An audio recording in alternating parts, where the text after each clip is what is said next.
Hey, welcome to Hear Us Out. I'm Paul. And I'm Patrick. And today we're going to be talking about the Spider-Man Brand New Day trailer that dropped yesterday. Woo!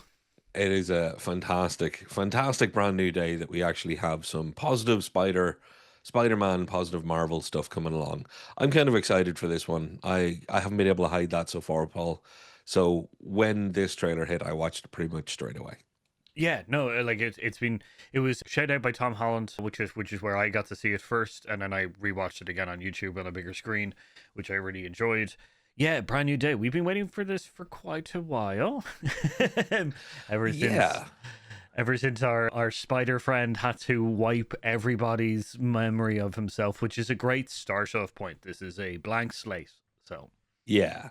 I love that there was the Tom Holland trilogy with then all the appearances in the MCU and Infinity Saga and all that stuff. But I love that there's now a start of the next chapter, and starting with that Tabula Rasa of nobody knows who he is, everybody's forgotten him. Even that opening shot where he jumps off the building, and again, this is all trailers talk, people, so don't worry about spoilers. Jumps off the building and they show for the first time, I think, in Spider-Man, they show inside the mask. So you get that sense of isolation. You can hear him breathing. It very much is setting this up as Peter is alone. Aunt May is gone. He has to watch MJ and the other people in his lives move on without him, MIT and romantic yeah, relationships. yeah, I, Jacob is that no longer his man in the chair. exactly. And it's just such fertile ground for storytelling. I'm kind of really still very excited because of that. Yeah, it's lending itself up to a great kind of storyline of essentially rediscovering essentially who we had a trilogy where Peter Parker and Spider-Man were discovering what kind of heroes they want to be, and now we're discovering kind of again without any support, without any friends or anything like that, what kind of person they are. Yeah. Which is a great follow up to yes, I am a hero. This is the kind of hero I want to be. But now, watch because my own life is now kind of changing in many more ways than one. I do have so to go through this a little bit more.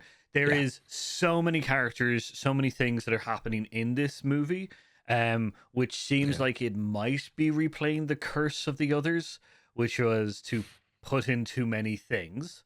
Um, You're Spider-Man 3ing this, aren't you? oh yeah, Raimi verse Spider-Man 3, E- right. but Too many also villains. like Amazing Spider-Man also like Amazing Spider-Man the Andrew Garfield one also had that Mm. problem with two. It does feel like they do start to chuck in things.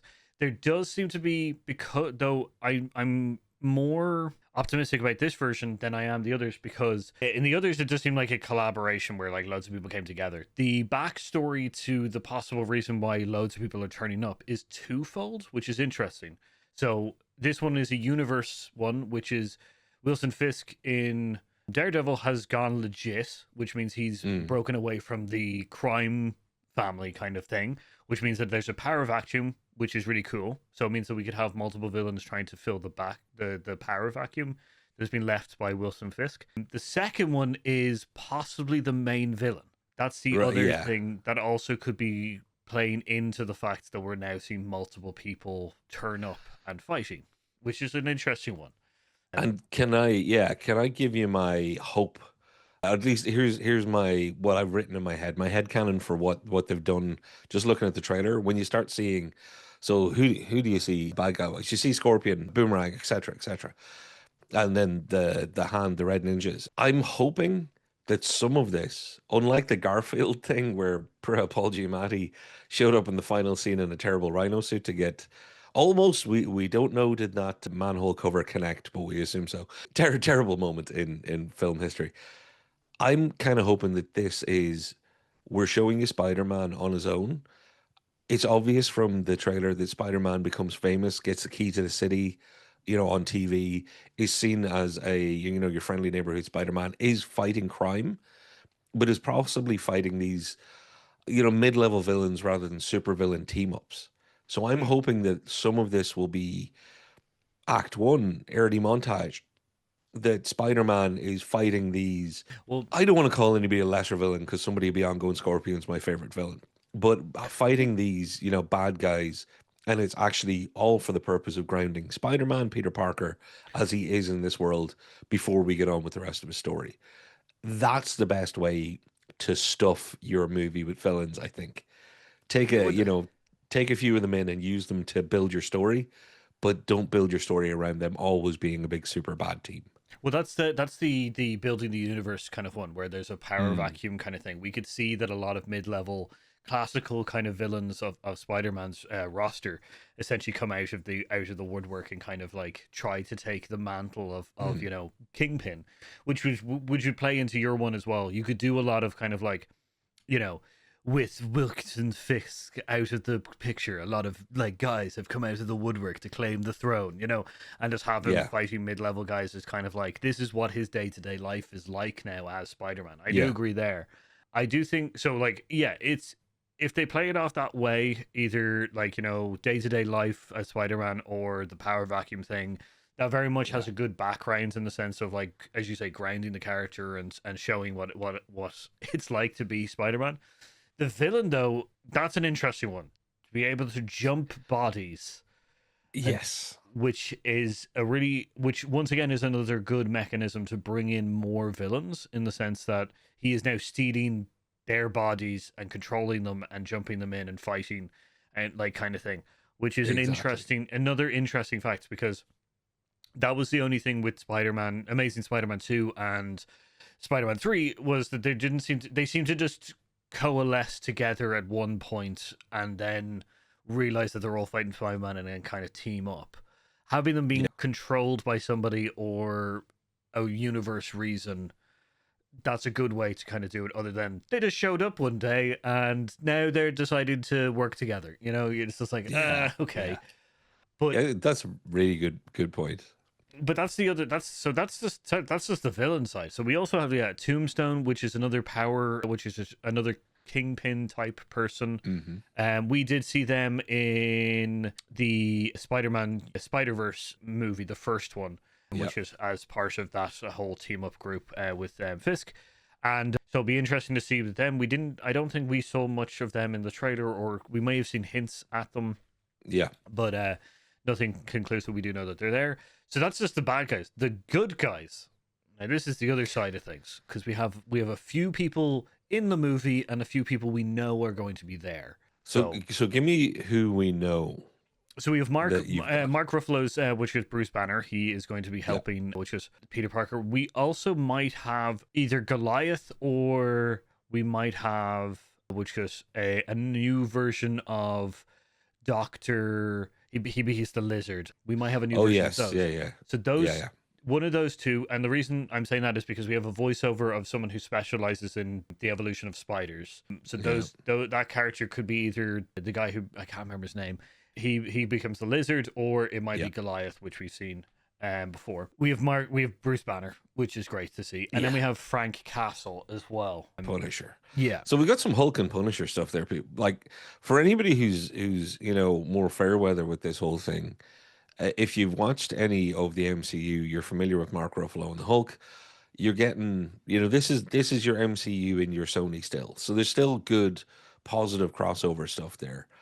And I think the idea of genetic mutation and obviously giving a chance for some banner screen time in the absence of a Tony Stark, I really like the idea that, and we have to talk about the whole Chrysalis thing and the changing of Peter Parker in a second, but yeah, just to throw it out there that I like the idea that in the first trilogy, let's say, he was a kid going through high school, looking at Tony Stark as a mentor.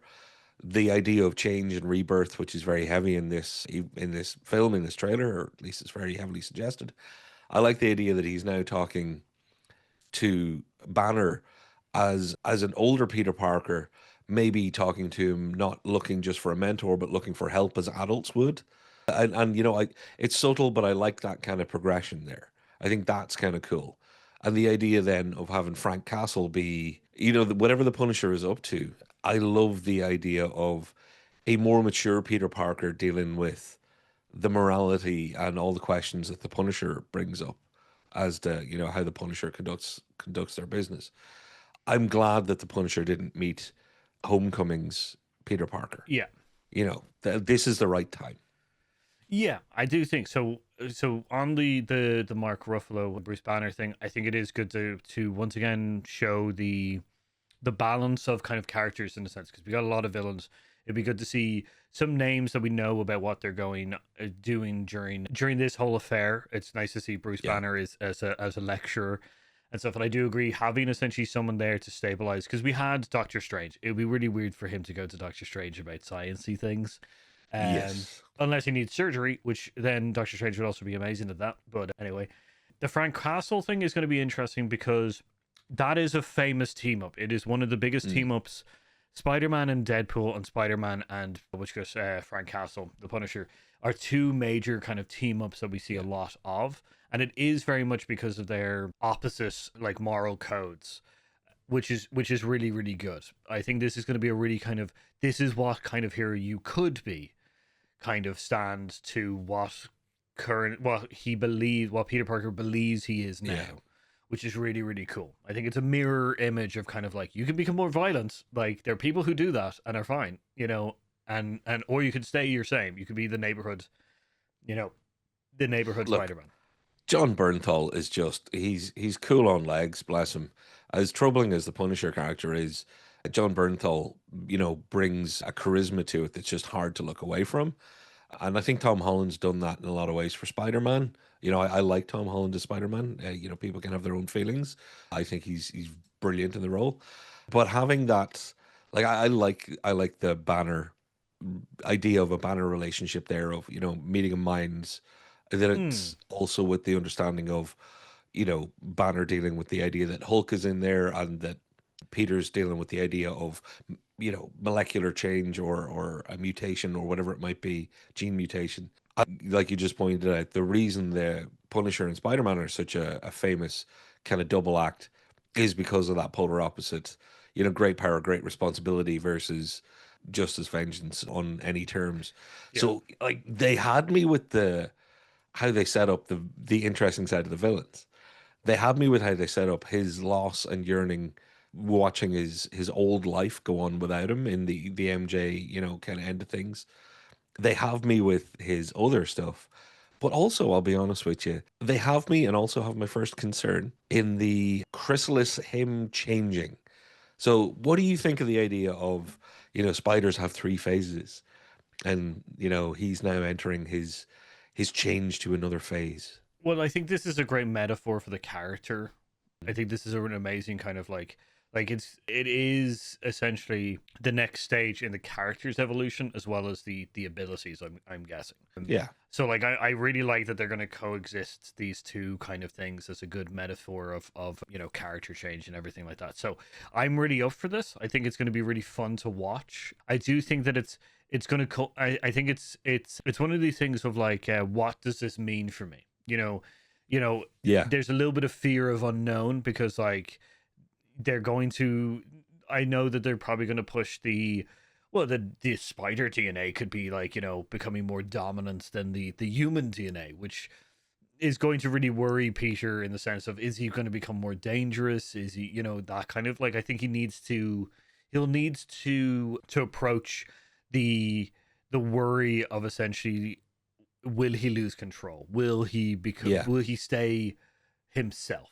Kind of thing, which I think is really good, coexisting with and metaphorically with the evolution of his character is kind of like, what kind of person do I want to be? What kind of hero do I want to be? And knowing that he can't go back, he has to let go what he was because there's no just going straight back. So yeah. So yeah, You want to hear my concern though? go for it. Oh, it's the only thing that after I watched the trailer for like the seventh time, the thing that actually worried me was like, oh no. I got over, your initial fear of Spider-Man 3 and Amazing Spider, stuffing villains. Yeah, had it, moved past it. I think we're okay. Made up the reasons in my head why we'll be okay.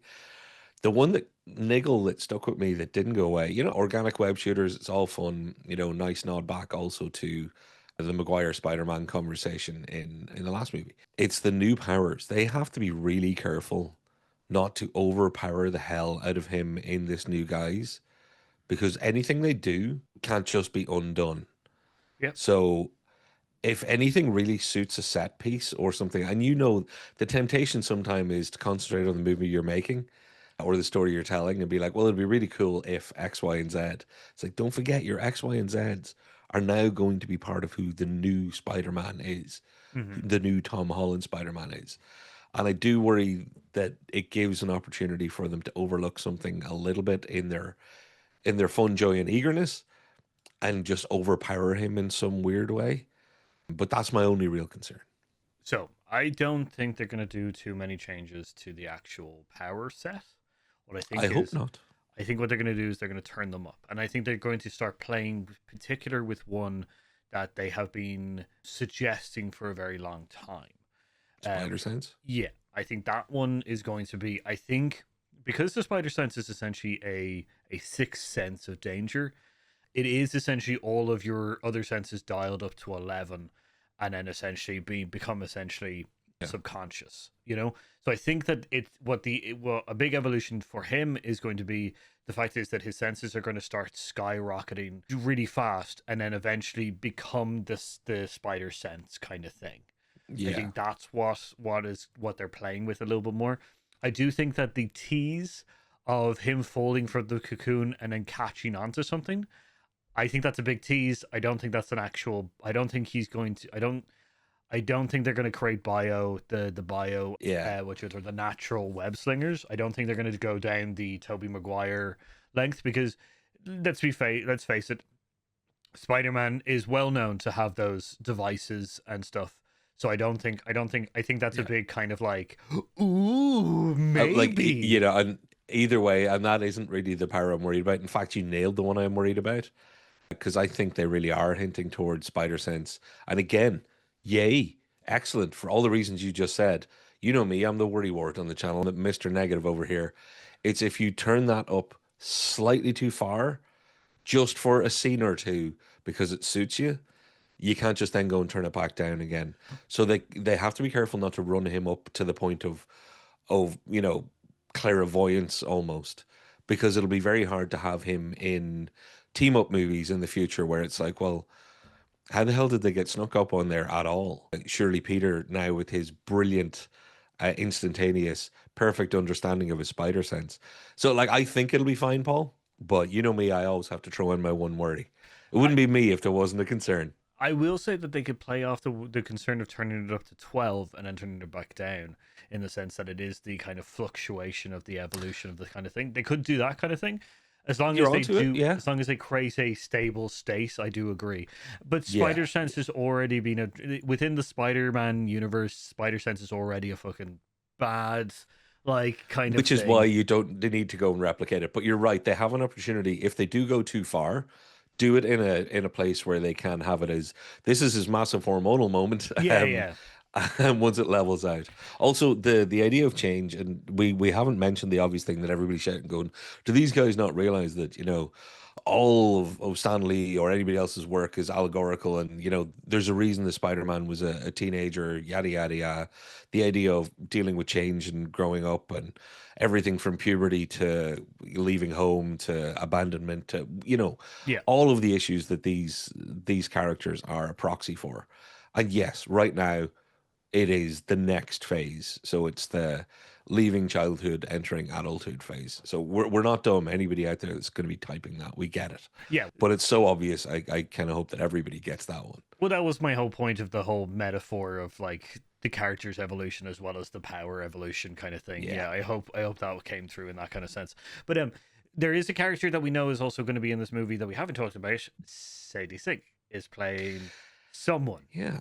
Yeah. So Stranger Things, Sadie Sink, who happens to be famously, is famous for lots of things, but also famously has red hair. So everything from Spider-Gwen to from Gwen Stacy to just about everybody. I've seen every single rumor validated and justified. Obviously, the Jean Grey one is very persistent because people are dying to get to the X-Men. I'm like, be patient. Yeah. Let's get through our Spider-Man and our Fantastic Four and everything else first. I think if we've learned anything, it's don't rush this stuff. Looking at UDC. Yeah, I know nothing more about who Sadie Sink could be from this trailer, unless it's in some way related to the idea of jumping through different people. And then I still just don't know. So this is what I think who Sadie Sink might be. This is my thing about Sadie Sink's character is that I do think that she would do great young Jean Grey. I do think that that's a Hmm. possibility. I do think that it helps twofold. I think it does help to possibly fight the mind jumping kind of bad guy that they're going to come up with. I do think that there might be a link between her and Frank Castle. I do think that they might be a little bit more of the glue. But the other thing that, which was the reason why I think this would be a really good Jean Grey kind of like buy in, she's going to be able to read Peter Parker's mind and realize that everybody knew him and then didn't. And Oh. and that's going to be a massive person to possibly be able to confide in a little bit more, Mm. in the sense that she may be able to also be like a little bit of a good friend kind of like person. But it also adds a little bit of another possibility, which is to make everybody remember again, Yeah. or So at yeah, least, or I, pick and choose people that they can unlock those memories again. or even just validate to people he's telling the truth. So and here's a connected but slightly separate question. So fresh mind for this question because it's only tangentially related. Do you think that at some point they will want to, need to, or have to have Peter tell MJ, "Hey, this is the life we had," and then if yes to that, that they'll then have to either release and revive her memories, or at the very least have someone validate it for her that he's not lying. Because that's where, when you were talking about the Jean Grey thing, I'm like, I can absolutely see a moment where he's telling MJ, we lived a whole life together and you all had to forget me. And she's like, yeah, right, weird neighbor boy. But Jean Grey's able to go, hey, I can pretty much read everybody's minds. And yeah, this kid's not lying. Yeah, so I think there's going to be, because there's going to be a level of unfair advantage that Peter Parker is going to have on MJ, in the sense that he remembers everything they did together, everything that Yeah. they love, and compared to MJ, because obviously her memory is gone.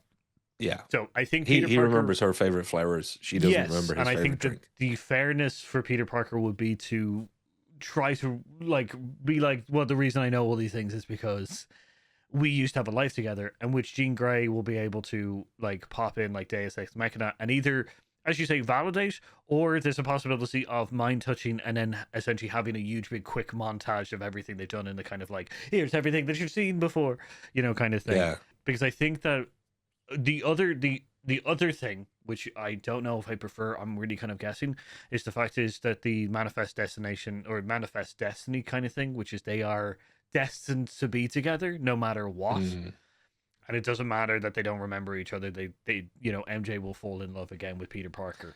That's another of Yeah. the storylines, and I think Jean Grey might be there just to fight the or help fight the other person, kind of thing. Yeah. Yeah. Because And I don't know how I feel about it all insofar as, because it can get creepy when you think about these things really quickly. If they have to do a Peter Parker trying to win her over with that unfair advantage, and then you're like, oh, that's just a little bit off, dude. But yeah, the idea that even if they say, okay, nobody's getting their memories back, but like you say, Peter and MJ are meant to be, he wins her heart, a fresh, a brand new, and then they start that relationship. Part of me will still go, ooh, that's a bit odd because he's now got two relationships with her in his head. She's fundamentally a different person with different memories that don't contain him. That whole thing. That's like, I'm not into the whole take away their memories, give them all back. I'm into the selectively give people back memories. I'm yeah, with you on that.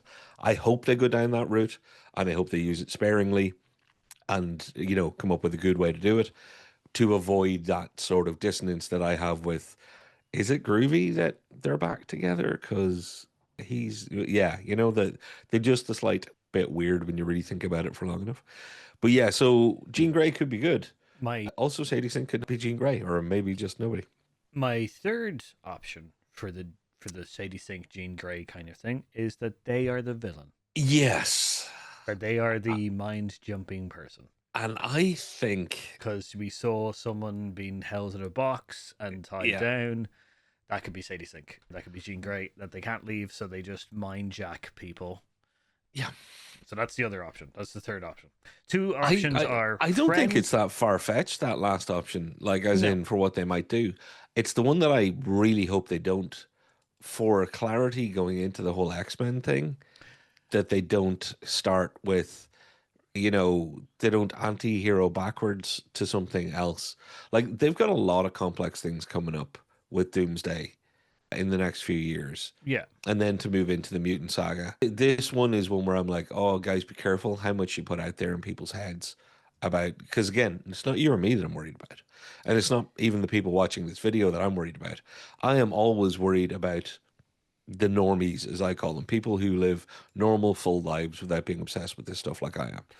And you can easily kind of go, was she not evil once? And then have her, 4 years from now show up in the first X-Men movie. You're like, oh God, they haven't been paying attention, so they don't know this, or it's a multiverse version, or all that kind of stuff. Yeah. The other thing is that the other thing is though it is known that Jean Grey has had a problem in the past when she was a Mm. young child.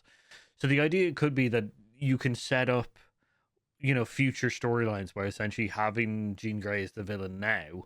Like the thing is, Mm. when I say villain, it literally could just be that they are captured and they want to get free and they're trying to Yeah, free themselves. yeah, But then you could that's have true. essentially Dr. Xavier, come in and be like, So we're going to, pre-rehab for her. Yeah, yeah, kind of exactly. thing. And that sets up future stories. If it's done well, the only problem I have with that is that is once again too much stuffing.